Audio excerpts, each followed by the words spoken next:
बदले पैसे लिए जाने पर राजधानी पटना में जेडी विमेंस कॉलेज की छात्राओं ने हंगामा किया। छात्राओं का आरोप है कि एडमिट कार्ड के लिए सभी से 40 रुपए मांगे जा रहे हैं और पैसे नहीं देने पर एडमिट कार्ड नहीं दिया जा रहा है। वहीं कोविड का बहाना बनाकर प्रिंसिपल ने भी मिलने से इनकार कर दिया। हंगामे का जायजा लिया पटना संवाददाता रवि एस नारायण ने। देखिए, इंटर की परीक्षा शुरू होने वाली है और इसे लेकर के एडमिट कार्ड दिया जा रहा है, लेकिन यहाँ पे जो जेडी वुमेन्स कॉलेज की जो छात्राएं हैं उन्होंने बड़ा आरोप लगाया है कि यहाँ पैसे लेकर के एडमिट कार्ड दिया जा रहा है और यहाँ पे तमाम जो छात्राएं हैं यहाँ पे गेट पे विरोध अपना दर्ज करा रही हैं और इन्हें प्रवेश नहीं करने दिया जा रहा है। आखिर जानते हैं कि आखिर इतना विरोध क्यों है? आप लोग क्या विरोध है आप लोगों का? हम लोगों को एडमिट कार्ड के लिए 40 रुपीज़ लिए जा रहे हैं पर स्टूडेंट से। क्यों दें हम लोग एडमिट कार्ड? किसी कॉलेज में तो वो पैसा नहीं लिया जा रहा है। प्रिंसिपल से बात करने जाओ तो प्रिंसिपल बोलती है कोविड है, हम स्टूडेंट से नहीं मिलेंगे, जबकि उनका रिस्पॉन्सिबिलिटी है कि हमसे बात करें।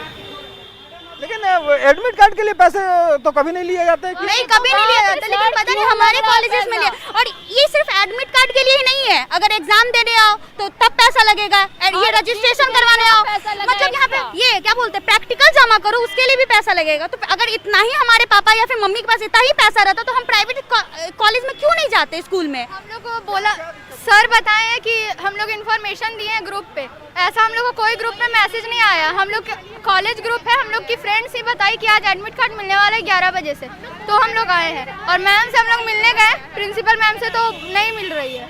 और 40 रुपीज़ क्या दिक्कत हो रही है आप लोगों को? पैसा आखिर आप लोग जब कह रहे हैं कि एडमिट कार्ड का पैसा नहीं देंगे तो फिर क्या कह रहे हैं? बोल रहे हैं ना कि एडमिट कार्ड नहीं मिलेगा, 2 दिन के बाद मिलेगा, फिर भी पैसा लेंगे हम प्रिंसिपल से पास गए इस बारे में बोले तो प्रिंसिपल मिल नहीं रही, कहते कोरोना, हम लोग कोरोना का डर नहीं है, हम लोग भी वैक्सीन लेकर आते हैं।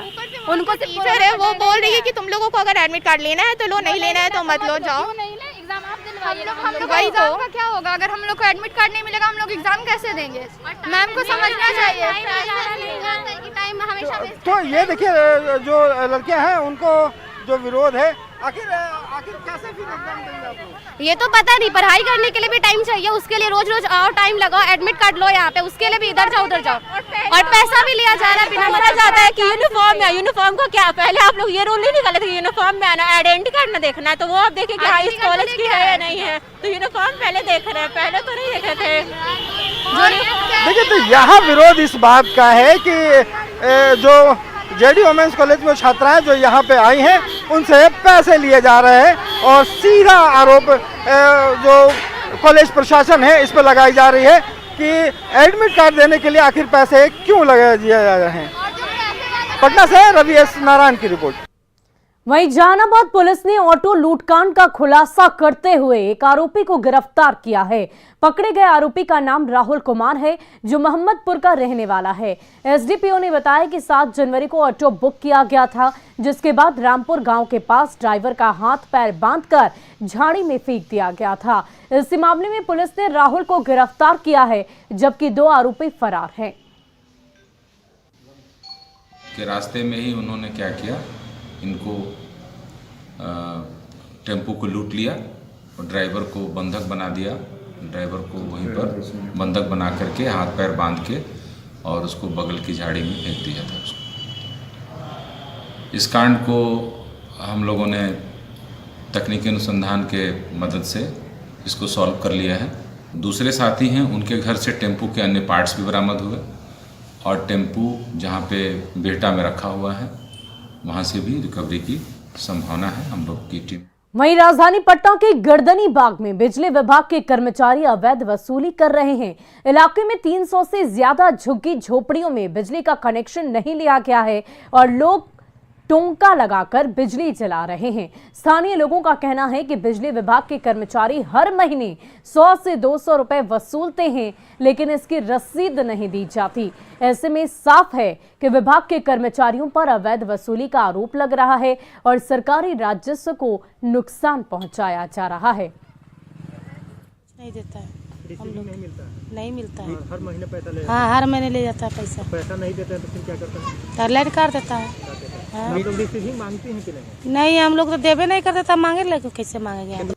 और देखिए इस वक्त की एक और बड़ी खबर सामने आ रही है। आईबी के सूत्रों से यह जानकारी मिल रही है, पाकिस्तान और अफगानिस्तान के कई आतंकी संगठन मिलकर भारत पर हमले की योजना बना रहे हैं। ISI, Lashkar-e-Taiba, TRF, JM, HM एक साथ मिलकर धार्मिक सभाओं, मंदिरों, दक्षिणपंथी नेताओं, रेलवे, पावर ग्रिड, रक्षा प्रतिष्ठान जैसे अहम ठिकानों पर हमले की योजना बना रहे हैं। आतंकियों के निशाने पर अयोध्या में बन रहा राम जन्मभूमि मंदिर भी है, जहां आतंकी हमले की योजना बनाई जा रही है। हमले के लिए तालिबान आतंकियों को जेल से छोड़ा जा रहा है, जो sniper, mortar, IED, lone wolf हमले, आत्मघाती हमले कर सकते हैं। पीओके में लॉन्च पैड पर विभिन्न संगठनों के आतंकियों की गतिविधियां बढ़ गई है और इन हमलों के लिए आतंकी संगठन करतारपुर कॉरिडोर का भी इस्तेमाल कर सकते हैं। आतंकी खालिस्तान समर्थक कट्टरपंथियों और वामपंथी उग्रवादियों का इस्तेमाल कर सकते हैं। तो ये बड़ी खबर आपको बता रहे हैं कि हमारे देश भारत के खिलाफ एक बड़ी साजिश रची जा रही है।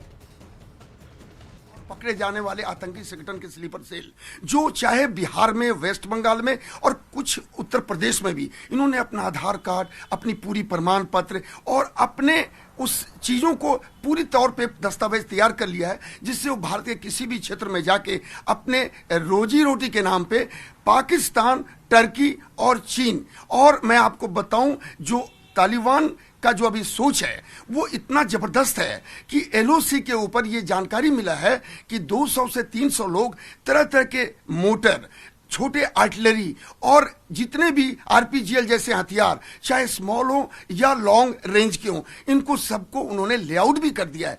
जब हमारे देश में 2 प्रधानमंत्रियों का शहादत हो चुका है आपके चुनावी में और राजनीति माहौल में, तो हमारे प्रधानमंत्री का जो फिरोजपुर का जो इंसिडेंट है वो बहुत साजिश वाला है, सीमा के एकदम नजदीक हुआ है। तो हमें राजनीति नहीं, हमें अपनी सुरक्षा के बारे में चिंतित होना चाहिए। और इन हालातों को देखते हुए जहां तालिबान, चीन, पाकिस्तान और टर्की का एक साथ समन्वय हो रहा है, उसका खास कारण है कि विश्व में जो भारत की स्थिति है उसको लगातार इन हरकतों से कमजोर किया जाए और देश के ऊपर इस तरह का दबाव दिया जाए। और मैं ये भी बताना चाहता हूं कि आजकल देखिए कितनी बयानबाजियां हो रही हैं, और बयानबाजी का मकसद क्या है? केवल सरकार को अस्थिर करना, और ये देश के लिए अच्छा नहीं होता। आईबी की तरफ से किए गए इस खुलासे के बाद सीमा पर सुरक्षा प्रहरी जो है वो चौकस हो चुके हैं। 24 घंटे अपनी नज़र को पैनी कर रखे हैं ताकि सीमा के उस पार से अगर कोई हरकत होती है तो उस पर तत्काल एक्शन लिया जाए, नकेल कसी जाए। 16 पन्नों की इस रिपोर्ट में जो बातें कही गई है उसके बाद सीमा पर कह सकते हैं कि सुरक्षा बढ़ा दी गई है। साथ ही साथ इंटरनल एजेंसियां जो है वो दिन रात इस बात की तहकीकात कर रही है कि क्या जो बातें आईबी की तरफ से अपनी इस रिपोर्ट में बताई गई है उसके आधार पर जो नेपाल से सटे जो इलाके हैं वहाँ से आतंकी संगठन के लोग जो नापाक मंसूबे पाल रखे हैं, अपने मंसूबे को अंजाम तक पहुँचाने की कवायद में वाकई जुटे हुए हैं। कि हाल ही में दिल्ली पुलिस के साथ एक बैठक हुई है और इस बैठक में जो बॉर्डर इलाके हैं, नेपाल से सटे हुए जो सीमावर्ती इलाके हैं, वहाँ और किस तरह से सुरक्षा पुख्ता की जाए, इस पर गंभीर चर्चा हुई है। कैमरा पर्सन दीपक के साथ अमित कुमार, न्यूज़ 18 पटना।